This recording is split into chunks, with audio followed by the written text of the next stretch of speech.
Come on. Come on, let's go. This right here is basically the computer for the engine. A standalone versus a stock ECU, which is an engine computer, engine control unit, whatever, blah, blah, blah. This is the computer for the S14, and this thing is expensive, bro. This is like $2 grand right here. This thing's legit. It's wireless too, so I can take my iPhone and basically do everything instead of having to use a computer and plug into it. Wi-Fi, iPhone, and my job actually gifted me this. I didn't pay a dime for this, so shout out to my job, M Engineering. Charles and John, thank you guys so much. Standalone ECUs are not plug and play, so I had to buy adapters, buy sensors. I bought a bunch of stuff to get it installed in the S14. It is installed as like right now, it's in the car right now. There's a lot of work. This whole week, I just locked in, like literally I didn't film anything, just locked in and knocked it out. My plan is to have the car done and tuned before the end of the year, so I did not want to take too much time doing this. I did run into some walls, that's why I didn't film, so I apologize for that, but I am going to show you guys every single sensor and adapter I put in the car because it's a lot. That way you guys can get an understanding of what I did. Let's look into it.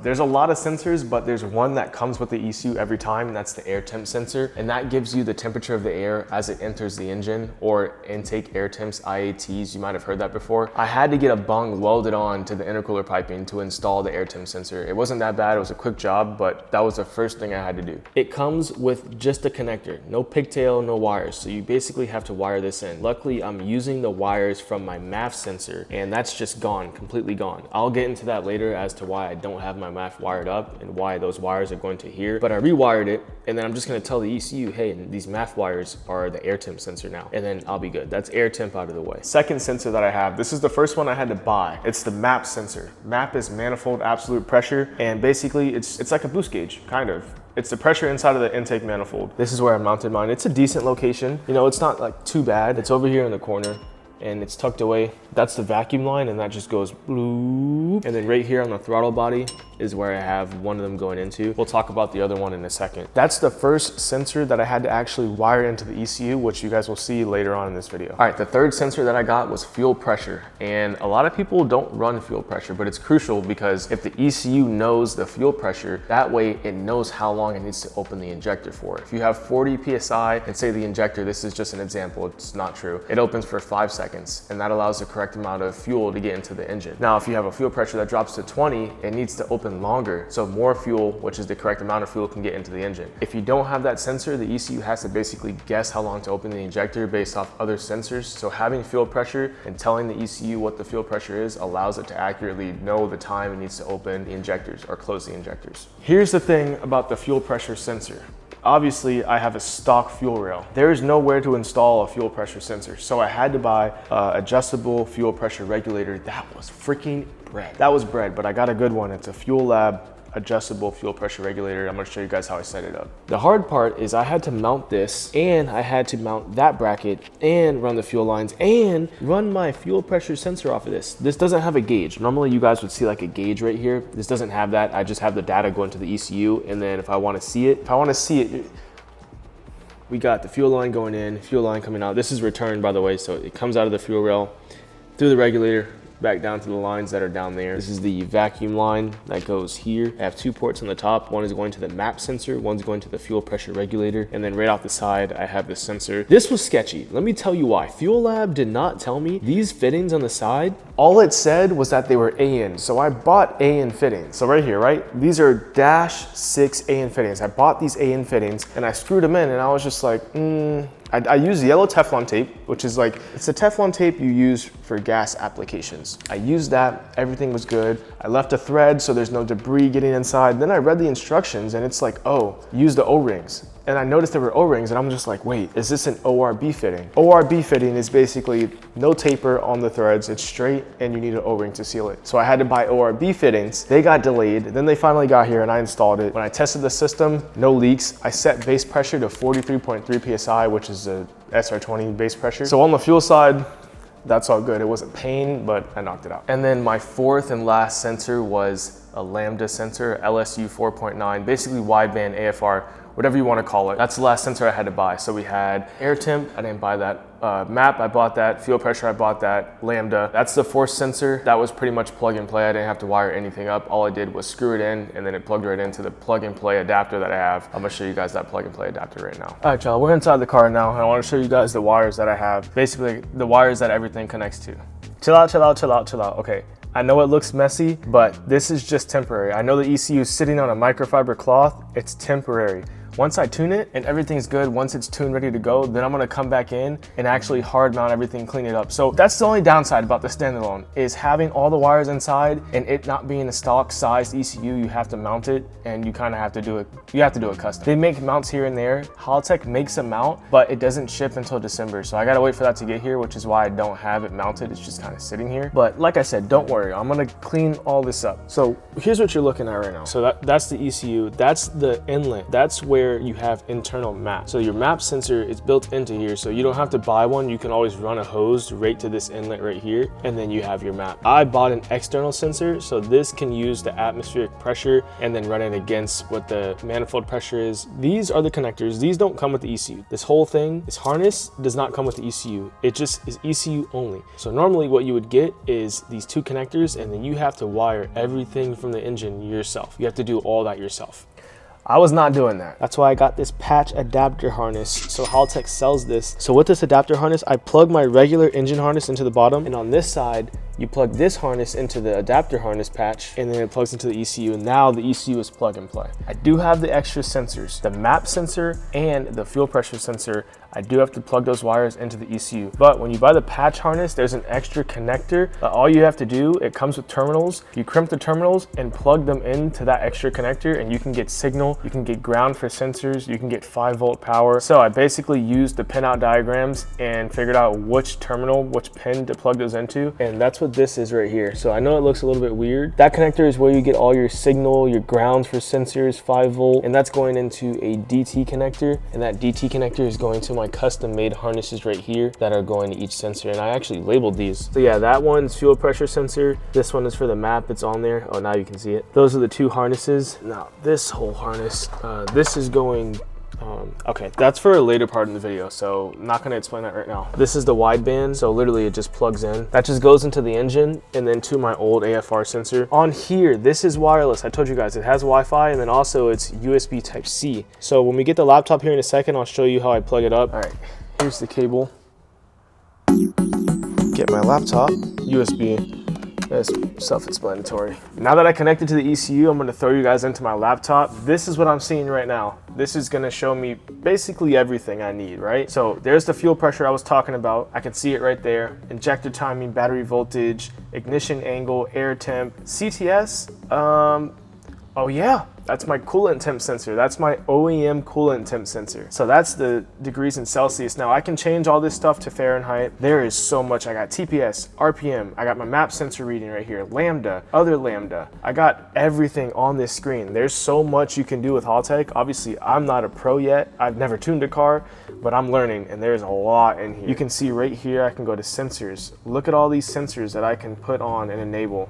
So real quick, I just want to show you some things. Manifold pressure, that's the sensor we did before. So I can click on that. I told it what sensor I have because there's certain data that you need for it to properly understand the signals it's getting from each sensor. But under wiring, I had to go here and assign these wires basically to the connector that I pinned them into on the patch harness. So that's what this is. I already assigned this here. There's other sensors. For example, let's look at intake air temp. I had to reuse the MAF wiring. So I basically unassigned that MAF wire that was previously on the engine harness and reassigned it to the air temp sensor. And then I added a pull-up resistor because normally the MAF sensor doesn't have a resistor because it's 3 wires. I'm using 2 wires, so I had to add a resistor. I know this is kind of like complicated. I'm still learning it all, but it's so cool just trying to dig into this and understand it all. I can actually click on this and you can see the table. I had to go and look at these tables. I had to enter in the correct information using what Haltech sent me. So these come with all the sensors you get, right? These are like manuals, and inside it has a bunch of information, and it shows you basically like how to crimp it,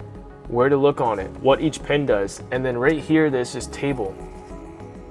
And so that's the calibration table that tells you basically your PSI and what the voltage is at that PSI. And then you put it into the table in the app. So right here, you can see the data. I put it into the table, and that's how you calibrate a sensor that's not selectable through Haltech's software or whatever. It's pretty cool. There's just, I don't know, there's like so much to learn. When you go to like fuel tuning, you can go here and you can look at your tables. Let's see, target lambda. So like, now this stuff, This stuff I'm not touching. This is, I'm gonna leave to John to help me when we go to tune the car. I'm not touching any of this because I don't understand it fully, and you do not want to really mess with this stuff if you don't know what you're doing, because all this stuff is super important, so I'm not going to touch any of it. I just wanted to show you guys, this is the entire interface that's going to be used to wire and tune the car. And this tells you every single wire on the ECU and what it does and what it's assigned to. I didn't see this before, but you can also see the voltage to all these different wires. So this probably makes diag so much easier. That's the laptop. I know you're probably like, all right, Chris, you have to plug a laptop in every single time you want to see your fuel pressure, or every time you want to have like data, you have to plug a laptop in and just have it sitting.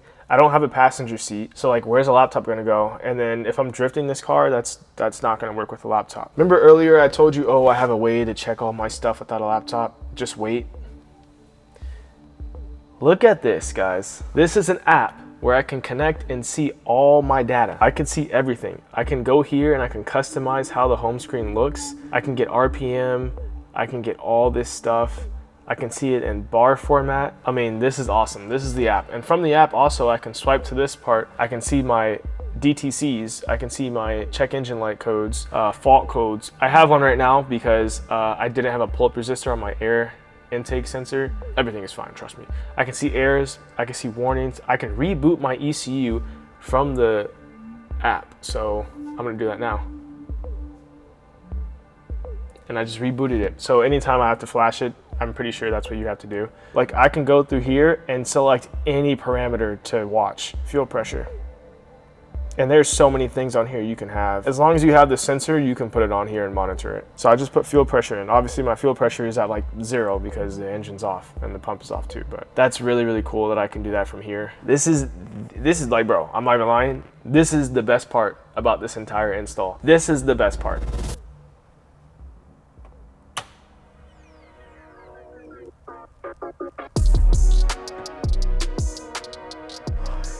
Yes, sir. I got a digital dash, IC7 from Haltech. Bro, y'all already know I had that busted up, written on with stickers and everything, stock cluster. No more stock cluster, I got an IC7 digital dash. So now I can basically see everything I need to. And I just wanna show you guys this real fast. The coolest part about this, now all I did was connect this to CAN, which means it's a connector, it plugs right in, that's what that big harness was going to. It just plugs right into the ECU, that's it. It's super simple. But if I wanted to, I can put up to like, it's probably close to like 30 different wires in here. Now obviously some of those are grounds and stuff like that. Some are like 5-volt power out, I think. But I can put a lot of inputs into this dash, which I haven't yet because I just want to get this tuned and everything, get out the way, but I can see everything on here. And the best part is I can customize the screens. You guys already saw the box brake logo on startup. Right now, it's on a generic screen and it's saying low fuel because I got to configure it a little bit more, but there's different screens that I can rotate through. This is my custom one. I know it looks really bad. I have not finished it, obviously. That's like the generic Haltech one everybody uses. I'm still working on my custom one. The splash screen, like the startup screen, let me know in the comments, what should I put on the startup screen? And I know some people put like dumb memes and stuff on there, but I kind of want to make it look really, really cool. We're gonna come up with something cool. Let me know in the comments. When I start it up, it's just the box brake logo, but it's got an Easter egg. I don't know if you can see that. That's the ship from Interstellar coming off the star, the X and the box brake, so that's pretty cool. But yeah, IC7 on here, I can see boost. I can see anything I want on here. It's customizable. Right now I have battery voltage, I have water temp, and then I have AFRs and boost, which is my map sensor, fuel level, RPMs, check engine light, low oil light. It can't know low oil because I don't have that feed in yet. My AEM gauges, I'm still using those, so you can see 3 of them turn on. I just unplugged the sensor side for the AFR gauge, so it's always gonna read a flat 14.7. There's no sensor, it just has power in there. Oil pressure is still gonna be read from this gauge. Water temp is still gonna work on this gauge because right here, this water temp reading is gonna be from my OEM sensor. But I'll have the reading off of that one and the reading off of this one. And then the boost gauge is just completely disconnected. RIP to the boost gauge. It's in the gauge graveyard along with the glow shift tack, which is no longer needed because, come on now, come on now. So yes, that's everything installed in the car. That was not all I had to do, okay? The sensors were already a job and a half. Let me show you what else I found on the car that made this take even longer. Just to give you guys some context, right? I was doing everything, it was all going good. I think I was just trying to figure out where to mount the regulator and the fuel filter. And then I saw something on the front of the engine and I was like, that looks like dried up, burnt up coolant. I don't run coolant, I run water, and water, but it still burns and looks the same kind of. So I'm like, there's a lot of that. I start looking all the way up the front cover and then I'm like, oh my God, my water pump is leaking. The water pump was leaking, bro. So I'm like, okay, that's weird. Let me check the coolant level. Let me see how much water's in the radiator. Bro, I opened up the cap. As soon as I opened up the cap, y'all know what I found?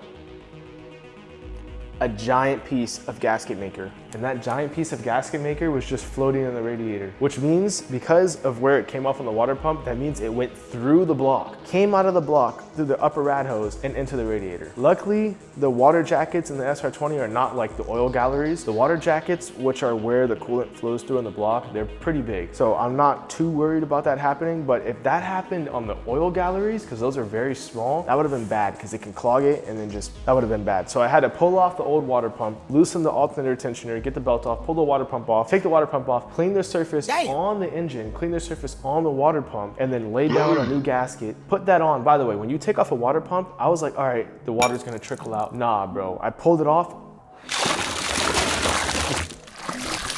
flooding my garage. It like flooded my garage. Even though I drained the entire radiator, you can't get everything out. But whatever, I did that, put it on, torqued it down, waited the 24 hours and all that stuff. There's no water in the car right now because I wanted the gasket to fully set. And then when we go for the first start, that's when I'll use my funnel, do the water. It's over here, by the way. Do the water wetter. That way we have to wait for the thermostat to open, and I have my calibrator there to help me make sure the idle is good, make sure nothing's going crazy, because it's gonna have to sit there, warm up so that all the bubbles can get out of the system for the first start. There's still a couple more things I gotta do. Like I gotta clean up these wires, tie these down and stuff. The coupler, I still gotta replace the coupler here, which I have the new one, I just gotta put it on. And then we gotta bleed it, and then it'll be time for the first start. So next video, next time you guys see me, we're gonna be starting this thing up for the first time, and I'm pretty excited. As soon as that's started up, we're gonna make sure the idle is fine. Then we're gonna toss this on a freaking hub dyno, not even a roller dyno. We're gonna toss this on a hub dyno, and we're gonna dyno tune it. So if you guys wanna see that, make sure you subscribe, okay? Post notifications, ring it up, turn it on so you don't miss the videos. If you liked it, leave a like. If you watched this far, you know I appreciate you. I'll see you guys when it's time to start this thing up. Peace.